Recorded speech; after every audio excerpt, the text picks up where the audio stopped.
You've got questions, we've got answers. Maybe. We'll find out as we answer your questions right after this.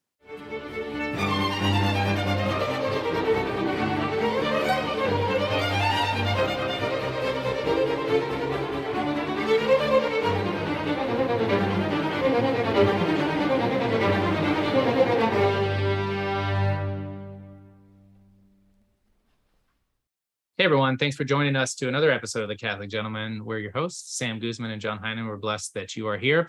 We get a lot of questions throughout the year, like pretty much questions every week. And so Sam and I like to do this, periodically within the show, is just grab a handful of your questions and then kind of unscripted answer them. We both we have different levels of formation, different levels of growth and spiritual discipline and practices within our own individual lives. So hopefully you enjoy these, and we appreciate you being here. If this is your first time, please click subscribe on the podcast players your choice. If you enjoy these episodes, we'd love it if you left us a review on, say, Apple Podcast or Spotify or any of these locations. So without further conversations and intros, let's jump into the questions.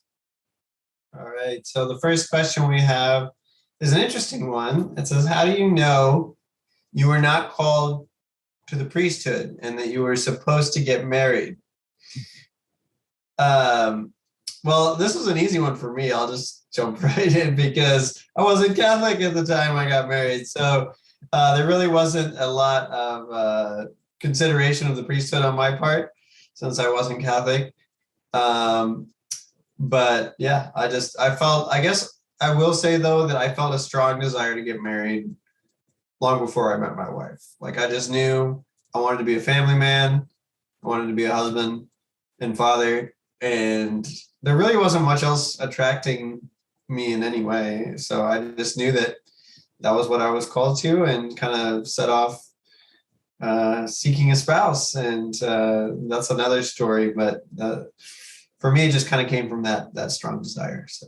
Yeah, and so mine's a little bit different. Cradle Catholic, since I was a few weeks old. I was a heathen before that, and when I was baptized, I did have a call to the priesthood. So I think that's important. When I was an altar boy, I did really start reflecting on it, and I found a lot of peace in Mass. Found a lot of peace being close to Mass and kind of the rubrics and the set order, and just the closeness to Christ. I wasn't having a crisis of faith when I was in 4th or 5th grade, so I really enjoyed it, and it was something that I prayerfully discerned. Then when I was in college, I had a long-term, I was courting a woman, long-term, let's say girlfriend, still developing in my faith. And then when we ended our relationship and discerned that it wasn't going to be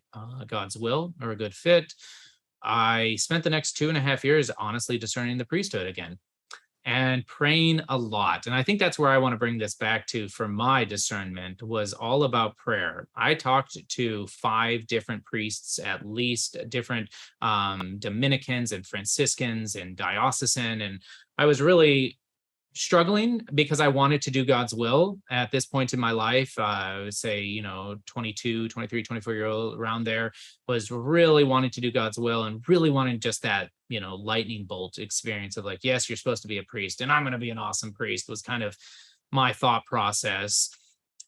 Failed as it was. But in that discernment, I ended up leaving college and moving back to Dallas-Fort Worth, and on 5 different vocational lists, and was actually planning on spending a year of prayer and then joining a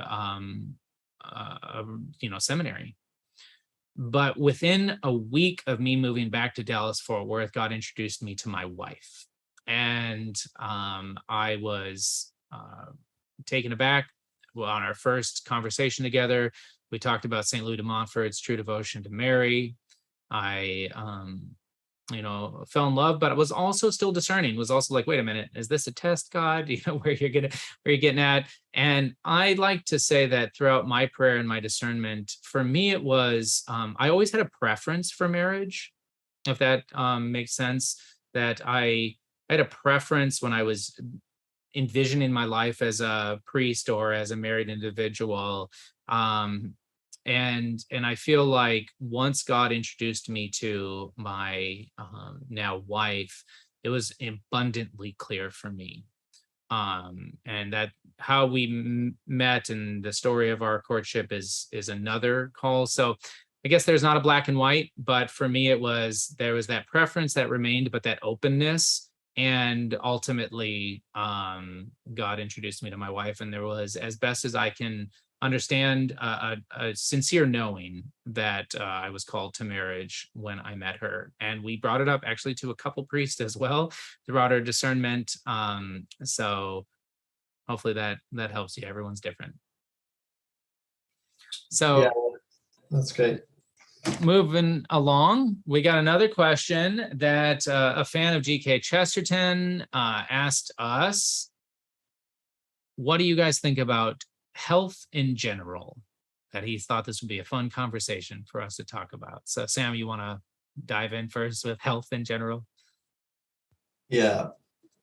I'm a big Chestertonian as well. And I'm not 6'9" and 350 pounds, but thank goodness. But G.K. Chesterton kind of was a little carefree with his health. If anyone who knows about him knows that he didn't really take it too seriously. He was too busy kind of challenging the bad ideas and heresies of his day. He wasn't overly concerned with it. He loved his beer and sausages and cigars, and just really wasn't concerned about health at all. But what I do think the important thing is that he shows us that sometimes we can take health too seriously. I mean, if you look around the culture, there's kind of an idolization of health in some quarters, where that's really kind of they kind of put like moral terms on it. Like you're a wicked person if you're not a complete gym rat, if you're not in CrossFit, or if you it's like immoral almost. The way some people talk about fitness and health. And there's just can be obsessions with diets and keto this and maybe you're vegan, or maybe on the other side of the spectrum you're like a meatitarian where all you eat is meat. The carnivore diet is really big right now. But the point is, people can exalt these things. There's nothing wrong with these things. There's nothing wrong with trying to take care of your body. Absolutely not. But I do think that we can idolize these things to the point where we start moralizing about them and put them in a place where it's maybe an unhealthy exaggeration. And on the other hand, we can also be completely indifferent to our health. And we do know, as scripture says, that our bodies are temples of the Holy Spirit, and we do need to take care of them. Our bodies are gifts. They are part of who we are. They're not extraneous vehicles that we can use however we want without consequences. And so I think we need to ask ourselves a few questions, like, is my lack of self-care in the health department harming my ability to serve God and love others? I mean, if you're so miserable that you can't in any way give of yourself towards others, or use the gifts that God has given you, and kind of those talents, like in the parable of the talents, those talents that God has given you, are you kind of burying them under unhealthy habits that are destroying you from the inside out? Maybe you need to rethink your health if that's the case. On the other hand, like, are you becoming so obsessed with health and fitness that you find yourself judging others, that you find yourself looking down your nose at those who maybe aren't as dedicated to their fitness regimen as you are? And so I don't think there's any one right answer as to what the best lifestyle looks like. I'm totally against people who say that we should never have a cigar, or that we should never eat cheesecake because we're damaging our bodies and therefore that's a grave sin. No, God has given us all good things to enjoy. Mm-hmm. And I think that it's all about moderation. It's all about balance. It's all about finding that golden mean. And if we never feasted, life would be a lot less rich. But if we never fasted, we probably wouldn't enjoy our feasting as much either. So I think there's a great balance in there. But I personally have gotten a lot more active physically lately, and all my muscles are sore, but it feels so good. And I feel like God has designed it so that exercise inherently feels good. So if you're not doing anything at all, consider something to get your body moving. And I think also take a look at your diet and just see, are you harming your body through excess, and then rein that in a little bit. So anyway, that's my 2 cents. Yeah, thank you, Sam. No, I really appreciate it. I thought you said you touched on everything, and it's very well stated. I'd like to just kind of drive home that fact that we are body-mind individuals, psychosoma individuals, and God has created us that way. And I think that your point about how does it make you feel? So for instance, I think temperament plays a lot into this. I know people who are very kind of phlegmatic, or maybe even sanguine phlegmatic or something like that in general. And so they're I make the joke, GABA is a neurotransmitter that, calms our emotions. And some people are just exude naturally. They exude GABA. Like they're just so relaxed and chill. That's not me. I'm a high-strung individual. I am type A, very focused. Anxiety is something that I struggle with. And I know specifically a handful of things. If I am taking in too much sugar, I can't give myself fully to my family. I can't give myself fully to others because I start feeling physically sick. Same thing with alcohol, right? If it's kept to feasting, it works out great for me. If it becomes a daily desire or something along that lines, that has different issues. But if I do just have a cup of wine or a cup of scotch, eventually my stomach starts hurting all the time.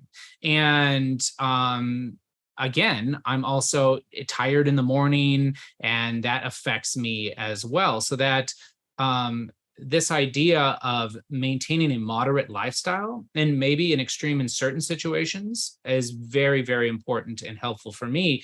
And then the other thing about working out, for those who struggle with anxiety and depression, they know that you just feel better. It is easier to go and experience virtue and practice virtue in your life when you're working out, because it's balancing your whole self to a better degree. I like, as a parent, there's one thing that my wife and I state is like, what can we do to make it difficult for our kids to be bad? Like, what are we doing and what are we allowing that makes it just, too much sugar, as I've just brought up.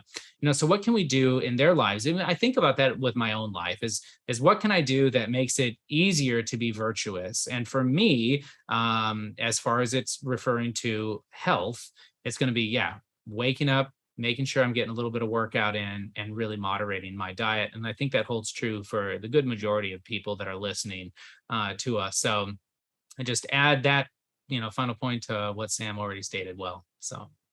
Yeah, one last thing I want to say on that department too is a good rule of thumb to use to know, like, is something going too far? Like, am I having too much soda, or like, am I having too much other like sugars or things that are like really harming my body? One thing that I just kind of a basic rule of thumb I use is, if it ever feels like a craving, like a need, like, oh, I really need a Coke right now, then I just tell myself no. Mm-hmm. But if it's a want, like, oh man, it's a hot day and ice cold Coke would taste really great. That's good. And then I maybe allow myself to do that. But the point is, whenever it crosses that line from I want this to I need this, like my body's just craving it. And we, and John and I have talked about before about like, I actually enjoy a cigarette now and then, but I've never crossed that line to like needing to smoke. Like it's a choice. It's something I want to do. And I'll tell myself yes or no, depending on the circumstances.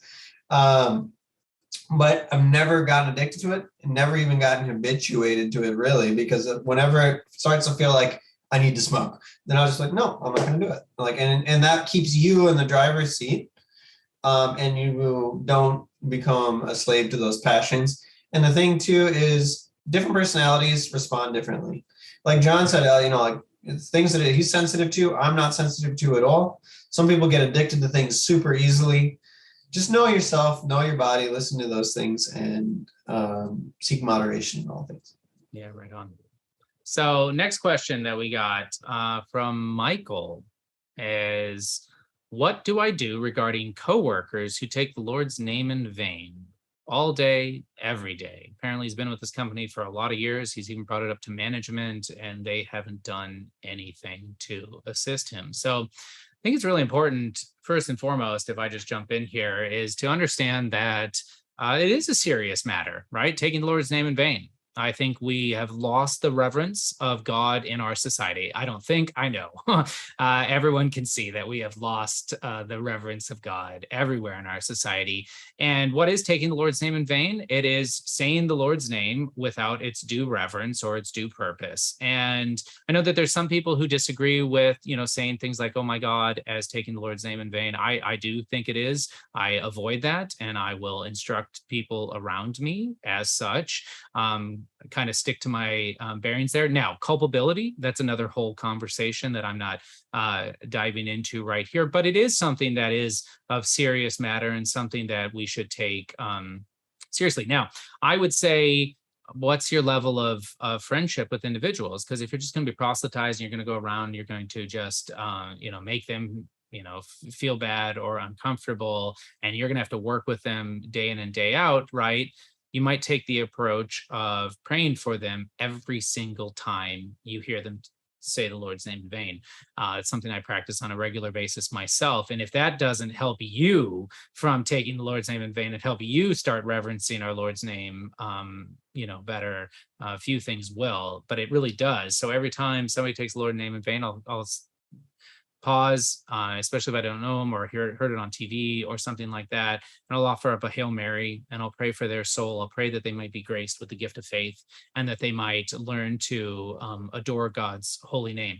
If you do know them and they know you well enough, then I'll actually instruct people. I'll call them out, charitably, or I might start that conversation by, when I hear them take the Lord's name in vain, I'll say something like, might he be praised, above the earth and below. And, something along those lines. And they'll be like, what did he just say? And then they'll realize what happened.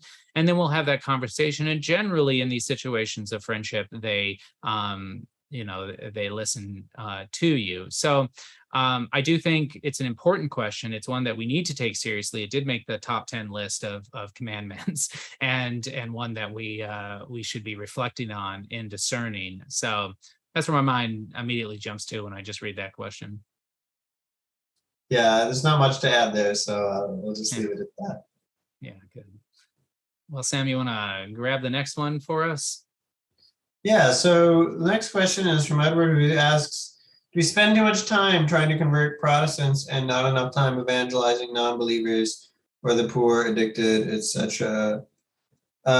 So I guess the way I'd start this one off is who's the we, and I assume he means Catholics. But I think it's important to remember that the church is a massive organization. I mean, it is, and there are different people called to different things.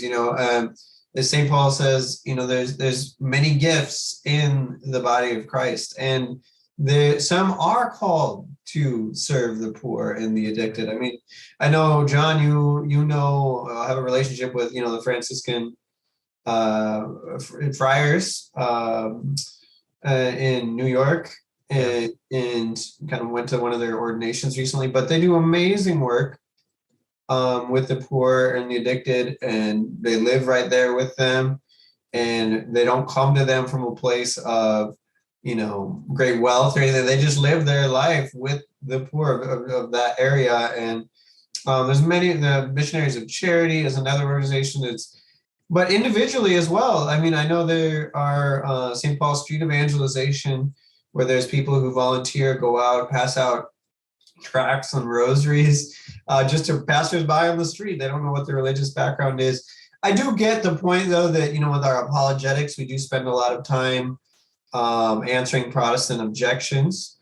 in trying to win over Protestants to the Catholic faith. A lot of our apologetics organizations do focus a lot of their time on those objections. But I do think it is a diverse church with many people serving God in different ways. But yeah, I think there's another question that we could ask.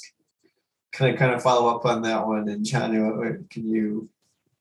Yeah, well, right before my thoughts real quick on this, I think Sam's exactly right that it is, we have to ask ourselves those things. I also think our time and situation plays a lot into it. And I just like to say, what is God calling you to? Sam and I have brought it up on this episode. Like, if you are listening to us for the first time, the 20th time, we're grateful, but pause the video or the audio and just ask God, is this the best use of your time right now? That's so important for us to be doing multiple times a day, is what does God want me to be spending my time with? And I'll say it right here with this one is, what is God calling you to? Hopefully you see within the Catholic gentleman, like Sam and I feel called to doing this. We pray about this a lot, and we feel called and inspired and grateful for this opportunity. But not everybody is called to this, and everybody's called to be a saint, though. And we have to embrace that in our modern context. And I think we see in Twitter and we see in social media and on the news and everything, basically just a ton of evil in the world. And we see a lot of people kind of speaking that evil as if it's something worthwhile pursuit.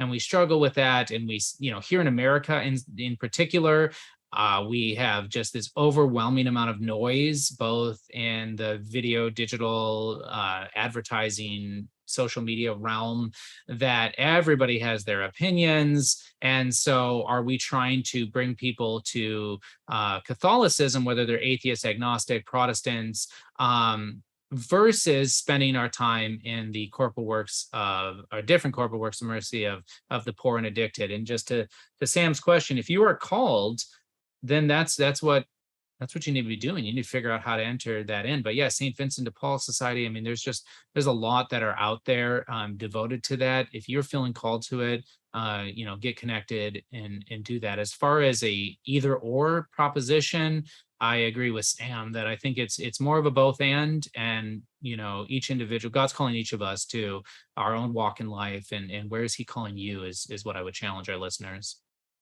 Yeah, and there's another point I want to make here too, is follow those desires. I'm not talking about those surface level desires like we were talking about a minute ago, like I want a Coke.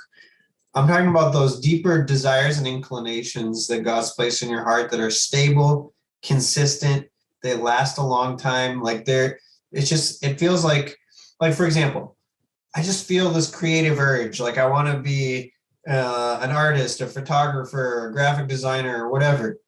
Well, if that's your inclination, that's your desire, it would probably be a grave mistake for you to try to be an engineer or a mathematician. Like that's probably not what God's calling you to do. God has placed desires in our hearts for a reason, and this kind of goes back to the priesthood or the married state. Sometimes it's not clear. But if you do feel a strong desire to get married, don't torture yourself like agonizing over if God's calling you to the priesthood. If God's placed a clear desire in your heart, just follow that. And I would say the same here too.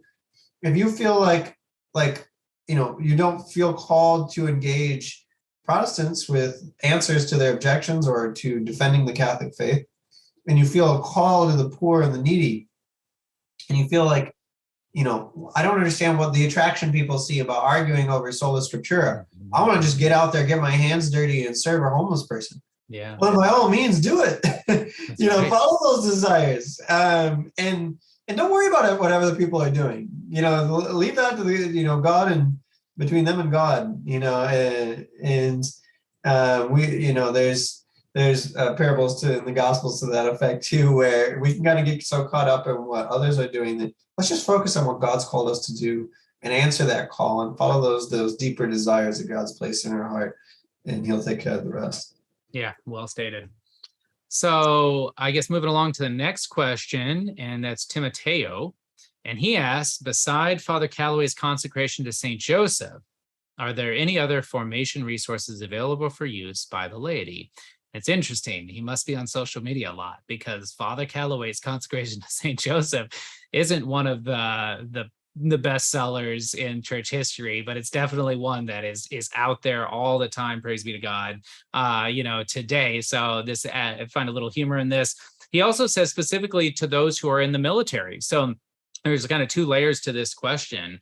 So Sam, you want to dive in first, or you want me to throw out my 2 cents? Yeah, I would just say formation has different aspects, as John mentioned, and there's just that natural training in virtue and manliness that I think is important for all of us. Before we, like for example, if you're a completely undisciplined person, you get out of bed and your room is a disaster. Again, you're not taking care of your health in any way. You're always late for work. Basically, your life is a complete disaster. But then you decide that you're going to pile on spiritual activities on top of all of that. It probably isn't going to go very well. So there's a kind of some basics of like getting your house in order, developing some basic virtue and just general discipline in your life that may or may not have anything to do necessarily with the spiritual life. It might just be about, you could be a complete atheist and still live a disciplined, virtuous life at some level. But it's a good foundation for that later spiritual training that comes afterwards, where you're adding on habits of prayer and virtue. And I'm not saying you have to have all your ducks in perfect order before you begin a spiritual life. I'm just saying that there are some natural virtue, some training in natural virtue that can be a good foundation for spiritual life. So there's that basic formation as a man, and there's tons of resources out there on just general training as a human being, formation as a human being, as a virtuous, disciplined human being. But then once you've gone there, like and kind of developed some good virtuous habits, you can go even deeper. And there's always another level of depth that you can pursue. But I know there's definitely some books that are out there that are really good, that kind of bring both worlds together, the natural and the supernatural. Grace Bills on Nature, right? But there's some books that do a really good job of bringing those two worlds together and kind of combining those levels of formation. And we've had one guest on before to talk about one of those books. John, do you want to take? Yeah, absolutely. And I appreciate that. I think, Sam, you're spot on. And I think this is so important for us to talk about, and the formation as a human, right? There's a book recently that's come out called The 5 a.m. Club, right? And it's all about waking up at 5 a.m. and what that can do for your life. Now, of course, you got to go to bed at like 10 o'clock. You can't go to bed at midnight and wake up at 5 a.m. Like that's not going to help you. But the point of this book is that there's so many virtuous men and virtuous scholars in history that have really found that early to bed, early to rise. But again, that's a human lived experience, not necessarily a spiritual experience. So I'm glad you took it in that direction. It's not, my mind immediately went to this laundry list of books that I'm aware of. So I will throw out a couple there, right? So a shameless plug for the Catholic Gentleman. We are actually launching kind of like our foundational spiritual book packet. Hopefully this week. I got the books in, but they're just going to have 5 spiritual books, devotional books, right? So when we're talking about devotional books, those are those books that you're going to open up. You're going to read like 2-3 pages maybe, and then you're going to pray about, and they can be there with you as you're growing in holiness. And some of them work for you at this point in your life. I can think of a number of books. In fact, one of them that I'll bring up, Introduction to the Devout Life by St. Francis de Sales. That book worked incredibly well for me early on in my marriage. Picked it up like last year, and while it's a beautiful book and it's great, it really wasn't resonating with me, and so I wasn't going to be held in bondage to go through this book that I've been through before. And I picked up a different one, in Imitations of Christ by Thomas Kempis, and that one was really just in my was kicking me in the butt in the way that I needed to be at that time. And so it's great to have these at your disposal. One that Sam was referencing there was Devin Shaw's book, Lead, which is a devotional book, 4 Marks of Fatherly Greatness, specifically for fathers. So if you're married or you're pursuing the fatherhood, or you are a father, this is a great 2-page devotional. I think it's 190 some days, and it's just takes less than 5 minutes to read. He uses scripture, he uses church teaching, he uses saints to really just kind of call men to authentic masculinity and holiness. So that's a great one for fathers. And then Custos is his version of consecration to Saint Joseph. So because you bring that up, it occurs in my mind. And then the final thing I'll leave, you mentioned specifically for those in the military. I go over to Archdiocese for Military Services website. If there is one that they recommend, it's going to be there. I kind of think our spiritual lives are a battle at all times. I'm very much in that belief and in that camp. And I think all the church fathers would agree with me that we are at battle with Satan. We are at battle with things of this world and temptations of the flesh and pride and these sort of vices that grip us. And so using that sort of aspect, there's a great book by Don Lorenzo Scupoli that is called Spiritual Combat, also a devotional. And if you're kind of looking for more of that militaristic approach, I would recommend that one as a great read that can help you, in your life. I'll finish with, I think all of these books, to truly ingrain and be transformed into Christ and brought to a deeper level of holiness, we kind of have to saturate ourselves in the brine of the writings. And so you might read these books multiple times. All the books that I just mentioned, guarantee you I will read more than once in my life. A couple of them I'll probably end up reading, depending on how long my life is. There are a few spiritual books that I've read 10 times. And so I think that's important to, be aware of and balance within your own prayer life. So. Yeah, so hopefully that'll get you started. Just kind of moving on to our next question. David asks, how does a man form a discipline of prayer in his life? What are some tools that can help men do that besides an alarm clock? I think that is a good question.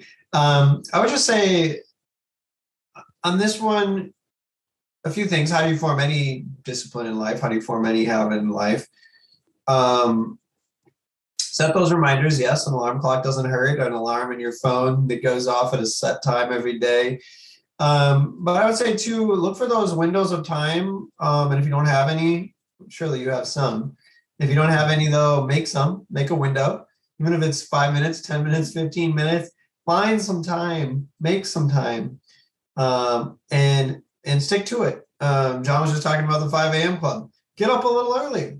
Get up 15 minutes earlier, shake off those cobwebs, mentally speaking, and get started early in the morning. But beyond that, I would say look for those anchor prayers. Have a habit or a non-negotiable prayer that you do every day. It could be as simple as just a morning consecration or morning offering. It could be something more like Liturgy of the Hours or the Rosary or something. But pick a prayer that I would say is non-negotiable for you. Don't do anything too burdensome, but just do something that you stick to no matter what, no matter how you feel, whether you feel like praying or not, just something that you stick to and you do every day without fail. And then after that, I would say let the Spirit lead. Like if you feel drawn to something a little more meditative, like the Jesus Prayer, or if you find there's books of meditations that are a little more discursive, like oh my goodness, I'm blanking. What's the Carmelite one that's so popular? Teresa of Avila. No, I never mind. There's a book. No. They kind of follow the liturgical year, written by a Carmelite. It's really beautiful. But at any rate, there's different prayer books that can be a little more guided meditation, if you will. Or you can just pray spontaneously, but whatever you feel drawn to, but find those non-negotiable prayers, I would say. Yeah, absolutely. Well, and I'll just add a couple items to my own experience and what's helped me. I really like that, the different types of prayers. Like also, like for instance, Lectio Divina. Some people love it. Some people really struggle with it. Some people aren't inspired by it. Other people are transformed by it. So be aware of this incredible, really never-ending resource that the church has for types of prayers and things to approach, and find one that fits where you are, with the same understanding that it's going to change as your life changes and as you grow in holiness and as you grow in the devout life. And so then, I do kind of like, I like Jose Maria Escriva quite a bit, and he just talks about, just admit the fact that it's a struggle, right? You might not feel inspired to pray in the morning, but consistency is key. So man up and stick with the struggle, but be aware that it will be at times a struggle. There will be situations that me as a father, that your kids are sick and one of them's in bed with you and you're nursing a couple other ones to health, and you get like 4 or 5 hours of sleep at night, and you just want to skip sleep, skip praying, and grumble throughout your day. Don't. Right? Those are the times where you really need to pray. Those are the times where you really need to focus on it. And does that mean it's going to be easy? No, not necessarily, but it is something that can provide such great fruit and such consistency in your life. We eat every day. We should pray every day. And just to add to what Sam was saying, that it is within prayer that we truly find our relationship with Christ and are able to grow in holiness, through Our Lady and beyond. So I think that's a good question, and hopefully a couple ideas for you to meditate on. Yeah, and I'll say too, there's kind of a picture that we get of prayer that can be kind of informed by the exceptional cases of the saints, who are having mystical experiences or ecstasies or things like that. And well, certainly that's possible. I think really the point is that it's communion with God. And I do love what St. Maximilian Kolbe talks about, how like holiness consists ultimately in just doing the will of God at every moment. And he uses this example that I really like, but he talks about this idea that when you, like, let's say you're a carpenter and someone orders some bookcases or something, and you're building those bookcases. Do you have to be thinking of that customer every single moment of the day while you're working on those bookcases? No, but you're still doing it for them. You're still making that bookcase for that customer. And it's the same thing too with like a morning offering. Can be such a beautiful practice where you're consciously giving everything in your day, joys, sorrows, works, just everything to God. And it's kind of like you're handing it over to him, and then you just go about your day, in the sense that that's like the simplest prayer of all, is just everything's a prayer. Everything is given to God. Everything is consecrated to him. And if you set your intention that that's what you're going to do at the beginning of the day, changing that baby's diaper, or like taking out the trash, or putting gas in your car, or filing that report at work that's been, a monkey on your back.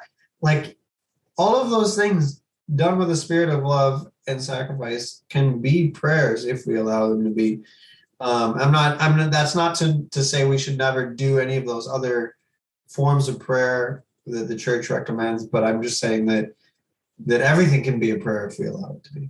Amen. No, I completely agree. And so let's round it out with this, probably the most important question that we're going to talk about today. Absolutely, good question. And without a doubt. And so Gregory asks us, what are your thoughts on growing a beard? Are you for or against all men growing beards? Just curious what you guys think. I mean, the easiest answer is, boys don't grow beards, men do. So are you a man? No, I'm joking. But Sam, what are your thoughts on beards? Well, the canons of the Third Council of Tripoli declared that all beards are required for holiness, and that Exactly. you must have one, or you will be excommunicated ipso facto.